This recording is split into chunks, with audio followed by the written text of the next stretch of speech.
Dear friends, welcome to Ingralit. Now we are going to discuss 30 MCQs from the previous papers. Previous పేపర్‌లోని క్వెషన్స్‌ని మనం discuss చేస్తున్నాము. అందులో ఒక 30 MCQస్‌ని ఇప్పుడు మనం డిస్కస్ చేసుకుందాం. మీరు ఈ బిట్స్ అన్నీ కూడా చక్కగా అబ్జర్వ్ చేయడం వల్ల you will get the power of analysation.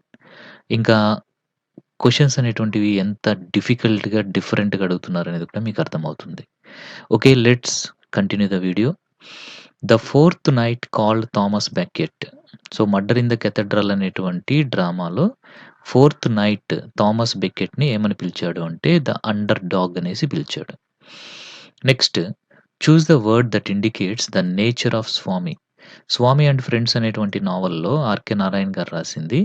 ఇందులో స్వామి యొక్క నేచర్‌ని మనం ఎలా చెప్పొచ్చు అంటే ఇర్రెస్పాన్సిబుల్‌గా మనం చెప్పొచ్చు. Next the name of Darcy's estate is. ఇది 'ప్రైడ్ అండ్ ప్రెజుడిస్' అనేటువంటి నావెల్ జేన్ ఆస్టెన్ గారు రాసింది. డార్సీ యొక్క ఎస్టేట్ నేమ్ వచ్చేసి Pemberley. Next protagonist of the novel 'Swami and friends'. 'Swami and friends' అనేటువంటి నావెల్‌లో ప్రొటాగనిస్ట్ ఎవరు అంటే Swaminathan. Next the youngest daughter in the Bennets family. ఇది 'ప్రైడ్ అండ్ ప్రెజుడిస్' అనేటువంటి నావెల్. ఇందులో యంగెస్ట్ డాటర్ వచ్చేసి Lydia. Next the name of the Bacon gives to the obstacles that hinder the advance of reason is. ఇది 'of truth' అనేటువంటి ఎస్సేలోది Bacon గారిది. దీనికి answer idols అనమాట. నెక్స్ట్ వన్ ఏజీ గార్డ్నర్ యొక్క 'ఆన్ షేకింగ్ హ్యాండ్స్' అనేటువంటి ఎస్సేలోది ఇది. A G Gardner says that according to the western people the custom of shaking hands is. So western people ప్రకారము కస్టమ్ ఆఫ్ షేకింగ్ హ్యాండ్స్ అనేటువంటిది it is a decent habit. Next Bacon particularly attacks the views of ancient philosopher Aristotle. Bacon గారు పర్టిక్యులర్‌గా ఎవరి వ్యూస్‌ని attack చేసేవాడు అంటే Aristotle యొక్క వ్యూస్‌ని అటాక్ చేసేవారు. Next according to A G Gardner shaking hands is. So A G Gardner గారి ప్రకారము షేకింగ్ హ్యాండ్స్ అనేటువంటిది అన్ ఏజ్ ఓల్డ్ ప్రాక్టీస్. ఎప్పటినుంచో వస్తున్నటువంటి ప్రాక్టీస్ అనమాట ఇది. Next heaven of freedom in the poem 'where the mind is without fear'. 'Where the mind is without ఫియర్‌లో heaven of freedom అంటే ఇది ఒక ఉటోపియన్ ఇండియా గురించి చెప్తుంది. అంటే ఎంతో గొప్పగా ఉండేటువంటి పొలిటికల్ పవర్ అందరూ సమానంగా చూసేటువంటి ఒక ప్లేస్ అనమాట. అలాంటి ఇండియాని 'హెవెన్ ఆఫ్ ఫ్రీడమ్' అనేసి రవీంద్రనాథ్ ఠాగూర్ గారు 'where the mind is without ఫియర్‌లో చెప్పడం జరిగింది.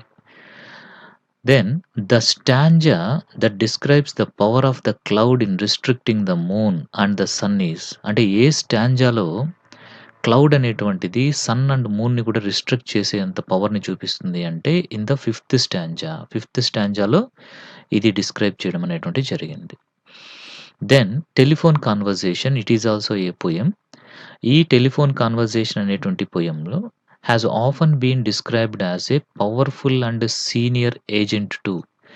సో ఇక్కడేంటి అంటే టెలిఫోన్ కాన్వర్జేషన్ అనేటువంటి ఈ పోయెము దేనికి ఒక మనం చెప్పుకోవచ్చు డిస్క్రిప్షన్‌గా చెప్పుకోవచ్చు అంటే సోషల్ చేంజ్ అనేటువంటి దానికి ఈ టెలిఫోన్ కాన్వర్జేషన్ అనేటువంటి పోయెమ్ ఉపయోగపడుతుంది. The following describes the main theme of the poem 'la belle dame sans merci'. So 'la belle dame sans merci' అనేటువంటి పోయెమ్ ఏదైతే ఉందో ఇది ఒక అన్‌రిక్విటెడ్ లవ్ అనేటువంటి థీమ్ గురించి చెప్పుకోవచ్చు. Next you sing better than I. You sing better than I అనేటువంటి సెంటెన్స్‌ని positive డిగ్రీలోకి change చేస్తే దాన్ని మనం పాజిటివ్ డిగ్రీలోకి చేంజ్ చేస్తే అది ఏ విధంగా మారుతుంది అంటే the fourth answer is correct. I do not sing as well as you.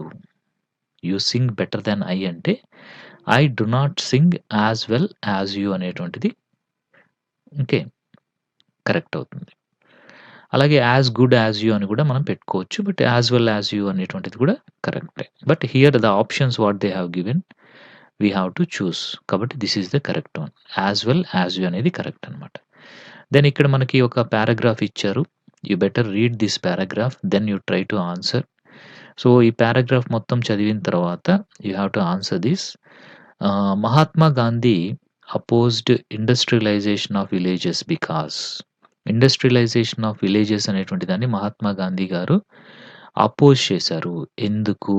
ఎందుకు అంటే it would undermine self sufficiency and destroy the beauty of the life of the villagers. అంటే మన విలేజెస్ అనేవి సెల్ఫ్ సఫిషియెంట్‌గా ఉంటాయి. అవి దేనిపైన ఆధారపడవు.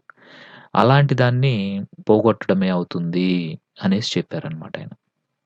ఇంకా బ్యూటీ ఆఫ్ ద విలేజ్ అనేది కూడా మారిపోతుందనేసి చెప్పారు. The expression the glittering prizes that the 20th century so temptingly offers అంటే మీనింగ్ ఏంటి అంటే pursuit of commercialised material culture. Then the basis of an idyllic and rural paradise is self sufficiency in food and clothes and simplicity of life style. ఇది కూడా మనకి ఈ పారాగ్రాఫ్‌లోంచి వచ్చినటువంటి క్వెషనే. Next ఇక్కడ మరొక పారాగ్రాఫ్‌ని చూడండి. 118 నుంచి 120 వరకి క్వెషన్స్ దీంట్లోంచి వస్తాయి. ఈ పారాగ్రాఫ్‌ని కూడా చక్కగా చదవండి. You have to read this paragraph properly. Then only come to answer these questions.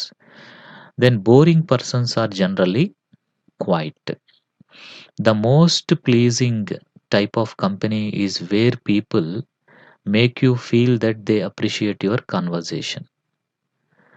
The expression endless reminiscence stands for an unending recollection of past experiences. ఇవంతా కూడా మీకు ఆ పారాగ్రాఫ్ చదివితే ఆన్సర్స్ అనేవి అందులోనే ఉంటాయి. మెథడాలజీ అనేటువంటి దాన్ని మనం స్టార్ట్ చేద్దాము. ఓకే. అంటే మనం ఒక 30 బిట్స్ తీసుకోవాలి కాబట్టి ఈ మెథడాలజీలో మొత్తం మనకి 40 బిట్స్ ఉంటాయి. సో, ఈ 40 బిట్స్ అనేటువంటి దాన్ని మనం ఏం చేద్దామంటే ఓకే. Better continue this. ఒక 10 బిట్స్ ఇక్కడ డిస్కస్ చేసుకొని మిగతా 30 వచ్చేసి నెక్స్ట్ వీడియోలో మనం చేసుకుందాం. ఓకేనా? సరే. ఓకే. 121 చూద్దాము.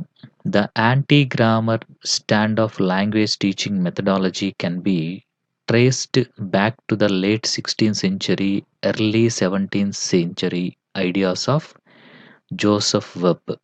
చూసారు కదా! ఫస్ట్ క్వెషన్ ఎలా ఉందో. మరి ఇలాంటి క్వెషన్స్ మీకు ఎక్కడ దొరుకుతాయి చెప్పండి? మరి ఇలాంటి క్వెషన్స్ కోసమైనా సరే మీరు మన ప్రీవియస్ క్వెషన్ పేపర్స్ అనేటువంటివి చూడాలి. This is the question from English methodology. అది. సరే నెక్స్ట్ చూద్దాం. In 1890s Madras presidency through the teaching of the reader book was first tried out the popular concept of language through literature. Next one, starting from a single letter or word, Michael West constructed a complete series of English reading books carrying the vocabulary up to the first 5,000 commonest words. Next, at the international level, the period between 1915 and 1955 saw the growth of the direct method. Next, the Central Institute of English was established in Hyderabad in 1958. The listener understands the total meaning if part of the utterance is not carefully heard. This is because in human language there is a lot of redundancy. Next one, Stephen Krashen refers to the subconscious process of picking up language through exposure as acquisition. Acquisition is the correct answer. Next one, mentalists believe in the influence of internal psychological factors. Then, first language acquisition facilitates second language acquisition. Linguists define this transfer of skills and awareness as the initial stage of second language acquisition. Next one, Palmer says language learning is essentially a habit formation process. దీంతోటి మనకి ఒక 30 MCQs అనేటువంటివి complete కావడం జరిగింది. మీరు observe చేస్తే మెథడాలజీలోంచి bits అనేటువంటివి ఎంత డిఫికల్ట్‌గా, ఎంత ఆలోచించగలిగే విధంగా ఉన్నాయనేటువంటిది యూ కుడ్ అండర్‌స్టాండ్. వాటిని మీరు అర్థం చేసుకునే దానికి కూడా కొంత టైం పట్టే విధంగా ఉన్నాయి. కాబట్టి these MCQs are very useful for you as a reference అనమాట.